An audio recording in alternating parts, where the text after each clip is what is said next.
Hello. നമസ്കാരം anti, സുഖമായിരിക്കുന്നോ? Anti, ഇന്ന് രാത്രി പ്രീതയെ എന്റെ വീട്ടിൽ നിർത്താമോ?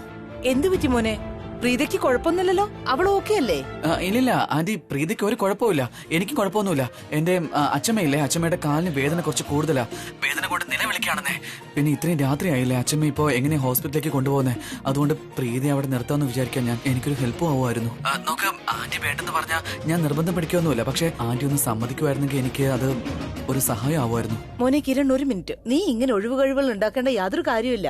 പിന്നെ പ്രീതയുടെ കാര്യം, അവളവിടെ നിൽക്കുന്നതിന്റെ കാരണം ഷെർലിന്റെ മുഖംമൂടി അഴിക്കാനാണോ?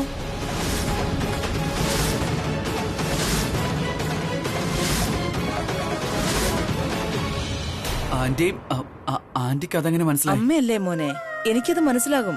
പിന്നെ നിന്റെ അച്ഛമ്മയുടെ ആരോഗ്യം മോശമായിരുന്നെങ്കിൽ നീയും പിന്നെ രോഹിത്തും ഇങ്ങനെയുള്ള ഒഴിവ് കഴിവുകളൊന്നും പറയുമായിരുന്നില്ല. പിന്നെ നിന്നേക്കാൾ മുമ്പേ പ്രീത എന്നെ വിളിച്ചു പറഞ്ഞേനെ അച്ഛമ്മയുടെ ആരോഗ്യം മോശമായതുകൊണ്ട് രാത്രി അവൾക്ക് അവിടെ തങ്ങേണ്ടി വരുമെന്ന്. മോനെ, നീ പ്രീതയ്ക്കൊന്ന് ഫോൺ കൊടുത്തേ. ശരി.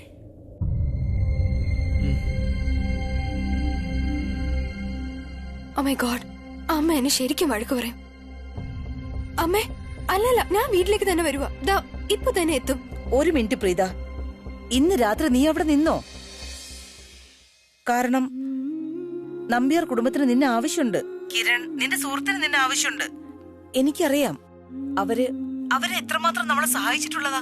കിരണും രോഹിത്തും നമുക്ക് ആവശ്യമുള്ളപ്പോഴൊക്കെ നമ്മളെ സഹായിച്ചിട്ടേ ഉള്ളൂ. പക്ഷെ ഇന്ന് രോഹിത്തിന്റെ ജീവിതത്തിൽ പ്രശ്നങ്ങളാ.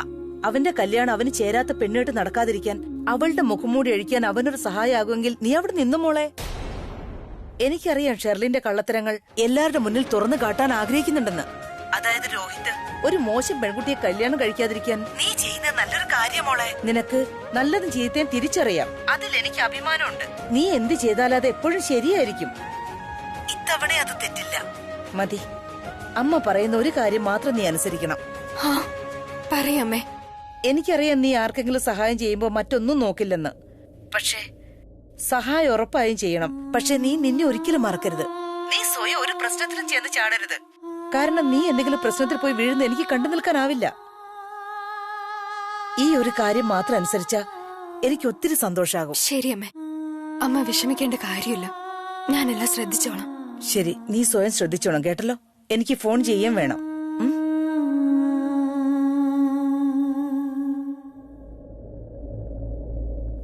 ഇതാ. എന്തോറ്റി? നിനക്കറിയാം, ഈ ലോകത്തിലെ ഏറ്റവും ബെസ്റ്റ് അമ്മ എന്റേതാ. അപ്പൊ ഇന്ന് രാത്രി നീ എന്റെ വീട്ടിൽ നിൽക്കുന്നതാണ്. സൂപ്പർബ്. ഒരു കാര്യം ചെയ്യാം, നമ്മുടെ പ്ലാനിൽ ആന്റി കൂടെ ഉൾപ്പെടുത്താം.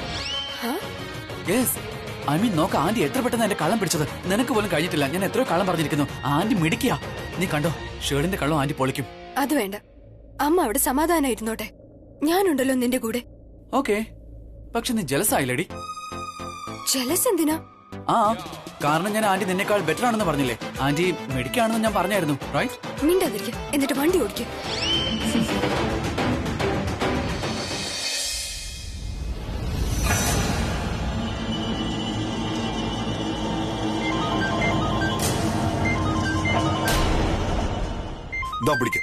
ഫോൺ എടുക്കും. എന്റെ ഫോണല്ലേ, അതിനർത്ഥം ആരെങ്കിലും എന്നെ ആയിരിക്കില്ല വിളിക്കുന്നത്. ഇപ്പൊ ചിലപ്പോ സഞ്ജു ആയിരിക്കും ഫോൺ വിളിക്കുന്നത്. അതിന്റെ ഇടയ്ക്കൂടെ നീ എന്തിനാ വന്നത് ഫോൺ എടുക്കാൻ? അയ്യോ, ഇതൊന്നും നിർത്ത്, എന്നിട്ട് ഫോൺ എടുക്ക. ഇനി മുതൽ എന്റെ ഫോൺ എടുക്കരുത് പറഞ്ഞേക്കാം. സഞ്ജു, ഇപ്പൊ എനിക്ക് ഗുഡ് ന്യൂസ് മാത്രം കേട്ടാ മതി, അതല്ലാതെ ഒന്നും കേൾക്കണ്ട. ഇനി പറ. ഗുഡ് ന്യൂസോ? നിനക്ക് എന്ത് ഗുഡ് ന്യൂസ് അറിയണ്ടേ? ഇവിടെ കാര്യം നടക്കാത്തതിന്റെ ടെൻഷനില്ല ഞാൻ. ഒരു ഞൊടിയിടയ്ക്ക് അവർ രക്ഷപ്പെട്ടത്. ഇന്ന് രണ്ട് കാര്യം നടക്കുമായിരുന്നു. ഒന്നാ ഡോക്ടറെ അവിടുന്ന് പോക്കുക, രണ്ടാമതായിട്ട് കഥ കഴിക്കുക. ഇത് രണ്ടും നടന്നില്ല. പക്ഷെ എന്താ അവിടെ സംഭവിച്ചത്? ആ ക്രിക്കറ്റർ കിരൺ നമ്പ്യാർ ഡോക്ടറുടെ വീട്ടിലോട്ടല്ല കൊണ്ടുപോയത്, അവന്റെ വീട്ടിലോട്ടാ. ആ കിരണും പ്രീതയും കൂടി ആ ഡോക്ടറെ നമ്പ്യാർ ഹൗസിലേക്ക് കൊണ്ടുപോകുന്നുണ്ടോ? അവര് രണ്ടുപേരും കൂടി എന്നെ വട്ടം ചുറ്റിച്ചോണ്ടിരിക്കുകയാണ്. നീ ഫോൺ വെക്കേ, ഞാൻ നിന്നെ കുറച്ച് കഴിഞ്ഞ് വിളിച്ചോളാം. എനിക്കിവിടെ കുറച്ചു നേരം വെയിറ്റ് ചെയ്യേണ്ടി വരും. ആ ക്രിക്കറ്ററിന്റെ വീട്ടിൽ വെച്ച് തന്നെ ആ ഡോക്ടറെ ഔട്ടാക്കണം. അപ്പൊ ശരി, നീ വെക്കേ. ഇപ്പൊ സമാധാനമായില്ല. നിന്റെ പ്ലാൻ ഫെയിൽ ആയപ്പോ ഞാൻ അപ്പോഴേ പറഞ്ഞതാ സഞ്ജുവിനെ കൊണ്ട് ഇത് പറ്റില്ല എന്ന്. പക്ഷെ ഇല്ല, അവൻ ചെയ്തോളൂന്ന് പറഞ്ഞു. എന്നിട്ട് എവിടെ? നീ എപ്പോഴാ എന്നോട് അങ്ങനെ പറഞ്ഞത്? നീ എന്നോട് അങ്ങനെ പറഞ്ഞിട്ടേ ഇല്ല. ഞാനത് ആലോചിച്ചു. പിന്നെ പറയാത്തെന്താ? ഒട്ടു പെണ്ണ് ആലോചിച്ചു പോലും എന്റെ തലയ്ക്ക് ഭ്രാന്ത് പിടിപ്പിക്കാതിരിക്കും.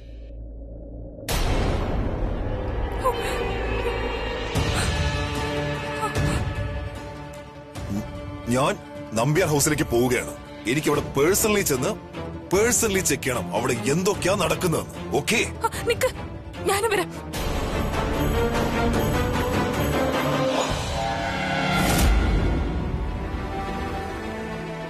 എനിക്ക് തോന്നുന്നത് ഡോക്ടർക്ക് ഹെവി ഡോസാ കൊടുത്തിരിക്കുന്നതെന്നാ. ഇഞ്ചക്ഷൻസും ഉണ്ട്. ഇതുവരെ ബോധം വന്നില്ലല്ലോ.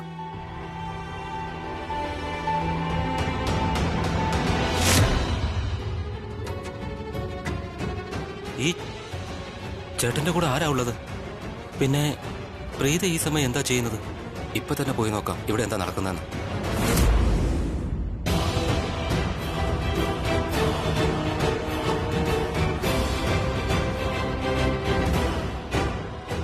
ചേട്ടാ, ഇതാരാ? സമീർ, ഇത് ഡോക്ടർ സീമ. ഡോക്ടർ സീമ? പക്ഷേ ഇവർക്കിതെന്താ പറ്റിയത്? ഇവിടെ എന്താ ചെയ്യുന്നത്? അത് ആക്ച്വലി ഞാനും പ്രീതി ഇന്ന് ഹോസ്പിറ്റലിൽ പോയായിരുന്നു.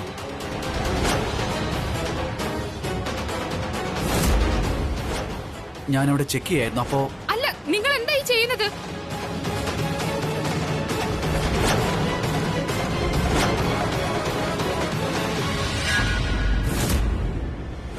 അവിടെ വെച്ച് ആരോ ഡോക്ടർ സീമയെ കൊല്ലാൻ ശ്രമിച്ചു. ആരാന്നറിയില്ല. ഇവർക്ക് ഇതുവരെ ബോധം വന്നിട്ടില്ല. ഇവരുടെ ജീവനും ഭീഷണിയുണ്ട്. അതുകൊണ്ടാണ് ഞാൻ ഇങ്ങോട്ട് കൊണ്ടുവന്നത്. നമ്മുടെ വീട്ടിലായിരിക്കുമ്പോൾ സേഫ് ആയിരിക്കുമല്ലോ. പക്ഷെ ചേട്ടാ, ഇതിനൊക്കെ കാരണം ആരാണ്? ഇതിനൊക്കെ കാരണം ആ ഷേളിനാണ്. ഷേളിന്റെ മുഖം മൂടി വലിച്ചു കയറാനാണ് ഞങ്ങൾ നോക്കുന്നത്. ഈ കണ്ണുകളെല്ലാം പരസ്പരം ബന്ധപ്പെട്ട് കിടക്കാൻ സമയം. പിന്നെ ഡോക്ടർക്ക് ബോധം വീണ് കഴിയുമ്പോൾ അവരെല്ലാം സത്യം പറയും. അപ്പൊ എല്ലാ കാര്യങ്ങളും തെളിയുകയും ചെയ്യും. അതുകൊണ്ട് എനിക്കിപ്പോ നിന്റെ ഹെൽപ്പ് കൂടിയേ തീരൂ. ചേട്ടാ, ഞാൻ ചേട്ടന്റെ ഇളയ അനുജനാണ്. ചേട്ടനെ ഹെൽപ്പ് ചെയ്തില്ലെങ്കിൽ പിന്നെ ഞാൻ ആരെ ഹെൽപ്പ് ചെയ്യാ? എന്നാ പറ, എന്താ ഞാൻ ചെയ്യേണ്ടത്? നല്ല റെസ്പോൺസിബിലിറ്റി ഉള്ള ജോലിയാ. ചേട്ടാ, ചേട്ടൻ അറിഞ്ഞൂടെ ഞാൻ വളരെ ഉത്തരവാദിത്തമുള്ള പയ്യനാണെന്ന്? വളരെ റെസ്പോൺസിബിൾ ആയ ഒരാളാണ്. എന്നോട് പറ, ഞാൻ എന്താ ചെയ്യേണ്ടത്? ചേട്ടാ, എനിക്ക് ഈ മിഷനിൽ പങ്കുചേർന്നേ പറ്റൂ. കാരണം എനിക്ക് എന്റെ രോഗിതരനെ ശരിക്കും കെയർ ചെയ്യണമെന്നുണ്ട്. എനിക്ക് ആ ഷെർലിനെ ഒട്ടും ഇഷ്ടമല്ല. ഞാനാണ് നിങ്ങൾ രണ്ടുപേരോട് ശരിക്കും ദേഷ്യത്തിലാണ്. കഴിഞ്ഞ തവണ നിങ്ങൾ എന്നെ കൊണ്ടുപോയില്ലല്ലോ.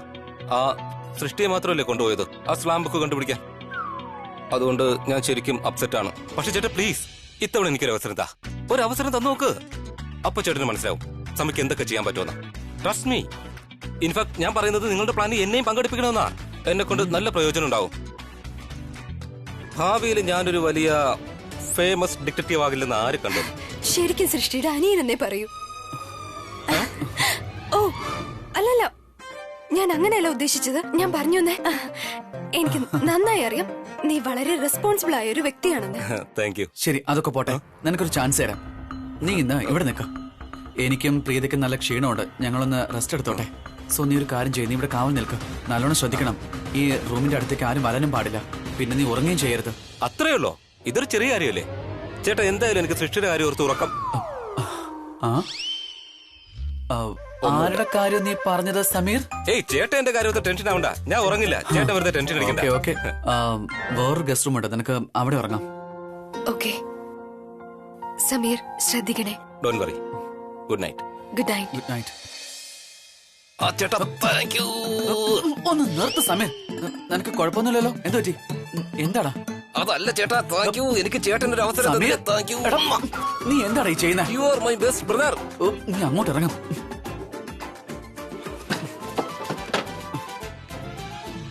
ആരും അകത്തേക്ക് പോകാൻ പാടില്ല. പിന്നെ നീ ഉറങ്ങാനും പാടില്ല. മനസ്സിലായോ? അയ്യോ ചേട്ടാ, ഡോണ്ട് വറി. ഞാൻ ഈ വാതിലിന്റെ പുറത്തന്നെ ഉണ്ടാവും. ആരെയും അകത്തടക്കം സമ്മതിക്കില്ല. താങ്ക് യു ചേട്ടാ. Thank you. നിനക്കെന്താ ഭ്രാന്ത് പിടിച്ചോടാ? ചേട്ടാ. ടുൻ ടുഡു.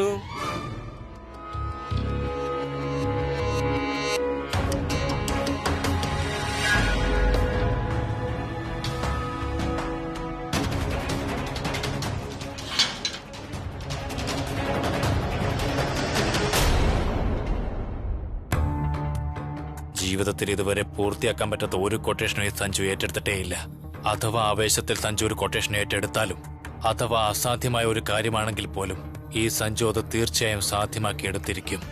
അതിനുശേഷം സഞ്ജുവിന് ഒരേ ഒരു ലക്ഷ്യം മാത്രമേ കാണുകയുള്ളൂ: ജയം അല്ലെങ്കിൽ മരണം. പ്രീത,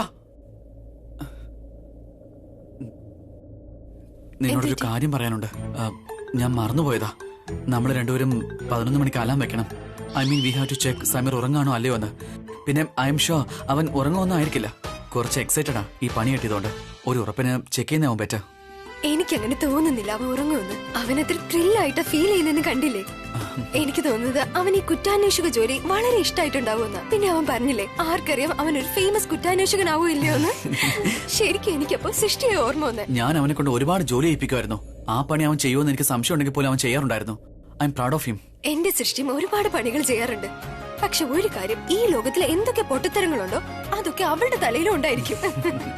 പക്ഷെ നല്ല രസാ. എനിക്കെന്തായാലും അവന് ഉറങ്ങില്ല എന്ന് നല്ല വിശ്വാസമുണ്ട്. രാത്രി മുഴുവൻ ഉണർന്ന് ഗാഢായിരിക്കും ഡോക്ടർക്ക്. പിന്നെ സമീറിനെ കണ്ടില്ലേ, എത്ര സന്തോഷത്തിലാണ്, എത്ര എക്സൈറ്റഡ് ആണോന്ന്. അവനെ കാണാൻ നല്ല ക്യൂട്ട് ആയിട്ടുണ്ടായിരുന്നു. ഈ റൂമല്ലേ?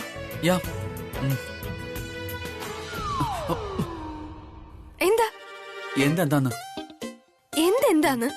ഈ റൂം എന്റേതല്ലേ ഇന്നത്തേക്ക്? പിന്നെ നീ എന്തിനാ വരുന്നേ? നിന്റെ റൂമാണ്. Good night. Good night.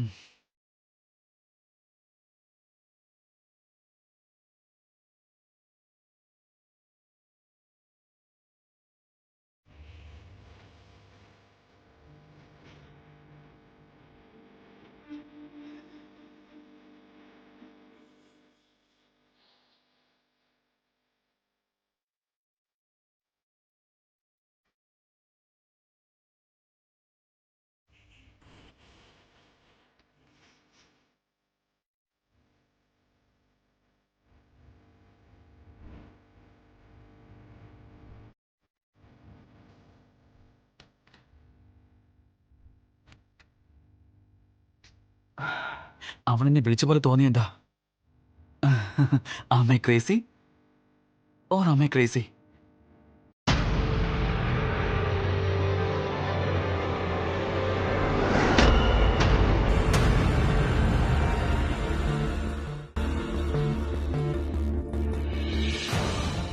സൂക്ഷിച്ചു പോകേണ്ടി വരും സഞ്ജു. സെക്യൂരിറ്റി ഉണ്ട്.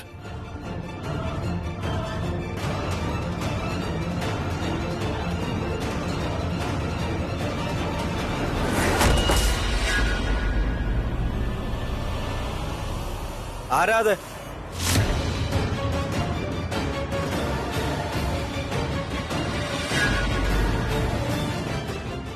ആരാന്ന്?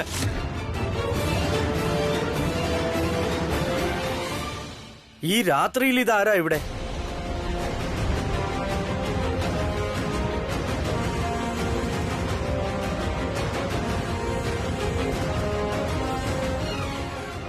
കളിക്ക് മോനെ, നീ കളിക്ക്.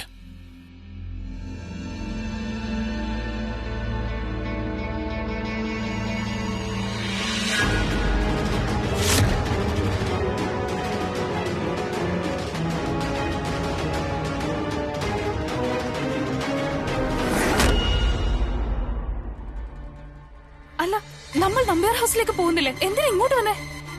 അത് ഞാൻ എന്റെ മൈൻഡ് ചേഞ്ച് ചെയ്തു. നമ്മളിപ്പോ നമ്പ്യാർ ഹൗസിൽ പോകുന്നില്ല. ഓക്കെ? അല്ല, അതെന്താ? പിന്നെ നിന്റെ രക്ഷകൻ സഞ്ജു അവനെവിടെ? അവന്റെ കോൾ വല്ലതും വന്നോ? നീ എന്താ പറഞ്ഞത്? അവൻ നിന്റെ എല്ലാ പ്രശ്നങ്ങളും തീർക്കുന്നു. എന്നിട്ട് എന്തായി? നോക്ക്, നീ എന്നെ കളിയാക്കൊന്നും വേണ്ട, മനസ്സിലായോ? And use your common sense. അവനിപ്പോ നമ്പ്യാർ ഹൗസിൽ എത്തിക്കാണും. അതുകൊണ്ടാവും നമ്മളെ അവൻ വിളിക്കാത്തത്. നമ്മൾ എന്ത് ജോലിക്കാണോ അങ്ങോട്ടേക്ക് അയച്ചത് അവൻ അതിനുള്ള സെറ്റിംഗ് ചെയ്യായിരിക്കും. നിനക്കെന്താ തോന്നുന്നേ? അവിടെ എന്തായിരിക്കും നടക്കുന്നേ? സഞ്ജു എന്തായിരിക്കും ചെയ്യുന്നേ?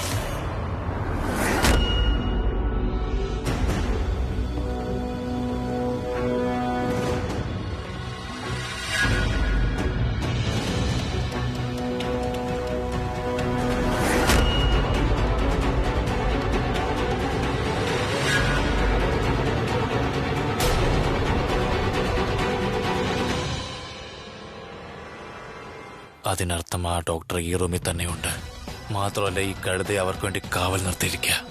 അതായത് ഇവൻ ഉറങ്ങിയുമില്ല, അവർ സേഫും ആയിരിക്കും.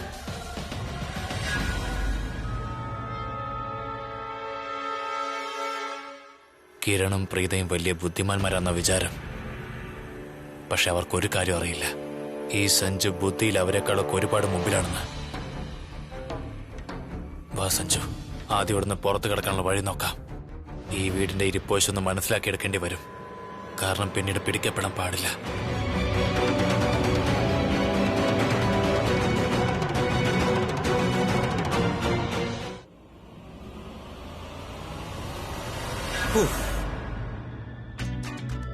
ഇതെന്താ ഈ ജോലി ചെയ്യാൻ ഇപ്പൊ ഒരു മൂടുമില്ല. ഒത്തിരി ബോറാവുന്നുണ്ടല്ലോ. ഇനി ഞാൻ ബോറടിച്ചങ്ങനെ ഉറങ്ങിപ്പോയാലോ? എന്ത് ചെയ്യും? ഐഡിയ. ഒരു കാര്യം ചെയ്യാം. സൃഷ്ടിയെ ഫോൺ ചെയ്ത് പറയാൻ കിരൺ ചേട്ടൻ എന്നെ എത്ര ഇമ്പോർട്ടന്റ് ജോലിയാണ് ഏൽപ്പിച്ചിരിക്കുന്നതാണ്. ഈ ജോലി സസ്പെൻസ് ഉണ്ട്, ഡേഞ്ചറുമാണ്. നീ നിന്റെ കുറ്റാന്വേഷണ കഥകൾ എന്നെ ഒത്തിരി കേൾപ്പിക്കുന്നുണ്ടല്ലോ. നീ ഷെല്ലിന്റെ വീട്ടിൽ പോയി സ്ലാം ബുക്കുമായി വന്നല്ലോ. എന്നാ ഇപ്പൊ നോക്കിക്കോ, എന്റെ കഥ ഞാൻ കേൾപ്പിക്കാം. നിനക്ക് അസൂയ ഉണ്ടാവട്ടെ. ഇപ്പൊ തന്നെ അവളെ വിളിച്ചേക്കാം. ഇല്ല, നോർമൽ കോൾ വിളിക്കുന്നില്ല, വീഡിയോ കോൾ ആയിക്കോട്ടെ.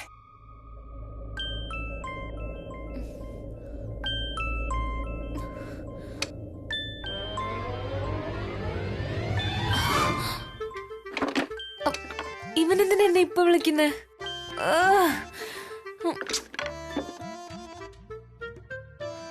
എന്താ?